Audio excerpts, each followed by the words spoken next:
आपको एक्सप्लेन करूँ कि एनाकोंडा पार्ट 2।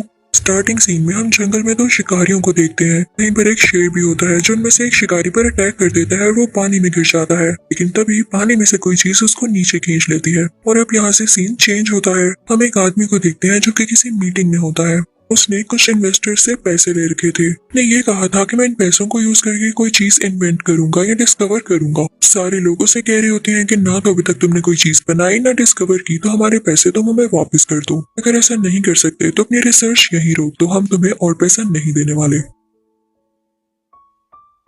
वो आदमी कहता है कि आप थोड़ा वेट तो करें, मैंने एक फ्लावर डिस्कवर किया है जिसका नाम ब्लड ऑर्चिड है।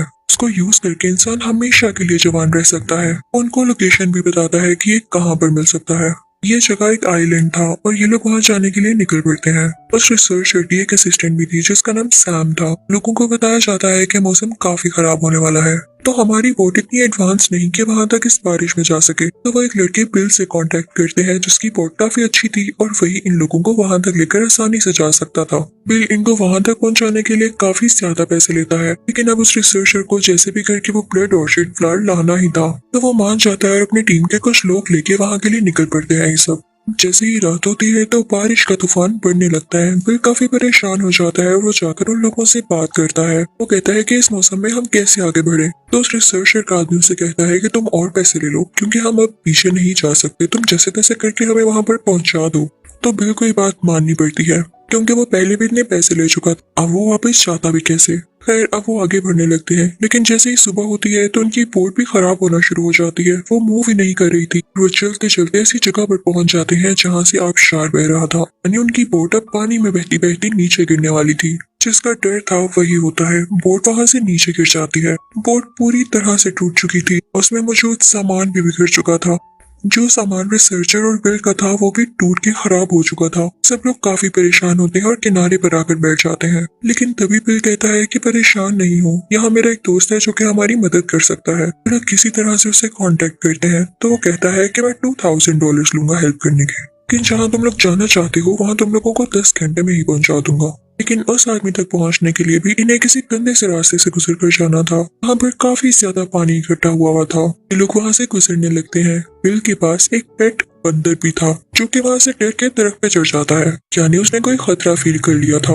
भी हम देखते हैं कि इन लोगों में से जो आदमी सबसे लास्ट पर होता है, पानी में से कोई चीज उसको नीचे खींच लेती है और देखते ही देखते वो मारा जाता है। वो चीज कोई और नहीं बल्कि असल में एक बहुत बड़ा एनाकोंडा था। ये सारे लोग डर के वहां से भाग जाते हैं और एक जगह पर आकर बैठ जाते हैं। वह कहता है कि हमें फौरन से उस जगह पहुंचना चाहिए जहां से मेरा दोस्त हमें उस जगह पर ले जाएगा। लेकिन कुछ लोग कह रहे होते हैं कि नहीं, इस जगह से फौरन से निकलना चाहिए। लेकिन उस रिसर्चर का आदमी कहता है कि नहीं, हम वो ब्लड ऑर्चिड फ्लावर लेकर ही जाएंगे। वो लोग आगे बढ़ने लगते हैं तो तभी बिल नोटिस करता है कि किसी आदमी की बैक यानी कमर पे कोई कीड़े हैं। वो इनफैक्ट लीचीज थी जो कि उसका खून पी रही थी। बिल उन लीचीज को उसके जिस्म से अलहदा करता है। जब वो आदमी अपने शूज वापस पहनने लगता है तो उनमें कोई स्पाइडर होता है। तो बिल का साथी उसे बताता है कि अगर मैं टाइम पर ना देखता तो ये स्पाइडर तुम्हें काट लेता और तुम मर चुके होते। रिसर्चर का साथी उसे अपने साथ रख लेता है किसी एक्सपेरिमेंट के लिए और लोगों को दिखाने के लिए कि देखो मैं पॉइजनस स्पाइडर लाया हूँ। में सीन दूसरी तरफ का दिखाया जाता है, यानी वो आदमी जो बिल का दोस्त था और इन लोगों को वहां तक पहुंचाने के लिए मदद करने वाला था, को पानी से कुछ आवाज आने लगती है। वो देखता है तो वहाँ एनाकोंडा होता है। वो बिल के दोस्त को पूरी तरह से मार देता है और उसकी बोट भी तबाह हो जाती है। उसकी बोट तबाह होने से एक बहुत बड़ा ब्लास्ट होता है। बिल वहां से उठता हुआ धुआं देख लेता है और वो समझ जाता है कि क्या हुआ। जब वो सारे लोग उधर पहुंचते हैं तो बोट तबाह हुई भी होती है और बिल का दोस्त भी मारा जा चुका था, यानी उनकी लास्ट होप भी अब खत्म हो चुकी थी। ये लोग उस तबाह हुई भी बोट में से कुछ जरूरी सामान उठा लेते हैं जो कि कुछ ठीक था। फिर ये लोग आगे बढ़ने लगते हैं। बिल का साथी इन्हें बताता है कि आगे जाकर एक कबीला है, हो सकता है कि वो हमारी कुछ मदद कर सकें। लेकिन वहां पर पहुंचते ही इन्हें कोई भी नहीं दिखाई देता। वहां पर बस एक मरा हुआ एनाकोंडा था। हो सकता है इन एनाकोंडास की वजह से ही लोगों ने वहां रहना छोड़ दिया हो। बिल कहता है कि जो करना है हमें खुद ही करना है, तो क्यों ना अपने लिए एक बोट बनाई जाए। तभी वहां पर रिसर्चर का साथी देखता है कि एक ब्लड ऑर्चिड फ्लावर उगा हुआ है। वो सबको बुलाता है और कहता है कि मुझे पता चल गया कि यहाँ के एनाकोंडास इतने लंबे और इतने स्ट्रॉन्ग कैसे हैं। इनको जितना भी मार लो ये मरते ही नहीं। मुझे लगता है कि ब्लड ऑर्चिड फ्लावर्स खाते हैं। उन सब से कहता है कि यहाँ पर ऐसे और फूल भी होंगे और हमें ढूंढने चाहिए। तो बाकी सब कहते हैं कि हाँ फूल तो होंगे लेकिन उनसे ज्यादा एनाकोंडास होंगे। तुम क्या चाहते हो हम सब मारे जाए? वो उनको फोर्स करता है और एक बोट बनाता है। दूसरी तरफ वो रिसर्चर अपने साथी का यानी उसी आदमी का जिसने वो स्पाइडर अपने पास रखा था उसका सामान देख रहा होता है। रिसर्चर को पता चलता है कि उसने बिल के मरे हुए दोस्त की बोट से कुछ सामान उठा लिया था जिसमें एक फोन भी था, लेकिन उसने इस फोन के बारे में किसी को नहीं बताया। तो वो उससे पूछता है कि जब तुम्हारे पास फोन था और हम किसी को हेल्प के लिए बुला सकते थे तो तुमने क्यों नहीं किसी को कॉल किया, कांटेक्ट क्यों नहीं किया। तो वो आदमी कहता है कि हाँ मैं कांटेक्ट कर सकता था, लेकिन आप क्या चाहते हैं, हमें कोई मदद के लिए आता और हम यहाँ से चले जाते तो फूल कौन ढूंढता, ये मैंने आपके लिए किया। तो रिसर्चर कहता है कि फूल और पैसों से ज्यादा जान प्यारी होती है, हमने बहुत बड़ी गलती की। अब उस रिसर्चर के साथी को गुस्सा आ जाता है और जो स्पाइडर उसने पकड़ रखा था वो उस रिसर्चर पर छोड़ देता है। वो स्पाइडर उसे काट लेता है।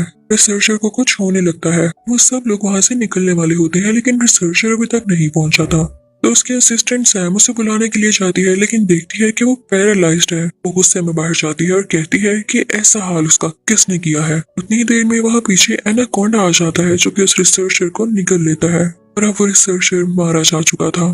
दूसरी तरफ उस रिसर्चर का साथी यानी वही बुरा लड़का जिसने रिसर्चर को स्पाइडर से पैरालाइज किया, वो नई बोट में बैठकर चल पड़ता है इन सब लोगों को यहाँ छोड़कर। सैम कहती है कि हम नई बोट भी नहीं बना सकते क्योंकि हमारे पास सामान नहीं। जंगल के रास्ते वहां तक जाते हैं क्योंकि वो बुरा लड़का ब्लू ऑर्चिड फ्लावर लेने ही गया है। वो बुरा लड़का अपनी टीम से कांटेक्ट करने लगता है और उनको बताता है कि हमारी बोट नीचे गिर गई थी, जिसके बाद मैंने किसी को नहीं देखा और मैं अकेला सर्वाइवर हूँ। शायद चाहता था कि वही वो ब्लड ऑर्चिड फ्लावर ढूंढे और अपना क्रेडिट लेकर अपनी टीम के पास चला जाए, लेकिन इतने में ही एनाकोंडा उस पर अटैक करके उसे पानी के अंदर खींच लेता है। दूसरी तरफ जंगल में जब बाकी लोग जा रहे होते हैं तो वहाँ उन्हें एनाकोंडा मिलता है। वो एनाकोंडा सब पर अटैक करने लगता है। अब जब वो सैम की तरफ बढ़ता है तो सैम उसका सर काट डालती है। जंगल एनाकोंडा से भरा पड़ा था। वहाँ पर एक और एनाकोंडा आता है और उनमें से एक आदमी को चक्कर लेता है। उसे निकलने ही वाला होता है कि बिल ये देख लेता है और फौरन से जाकर एनाकोंडा के सर पर वार करता है।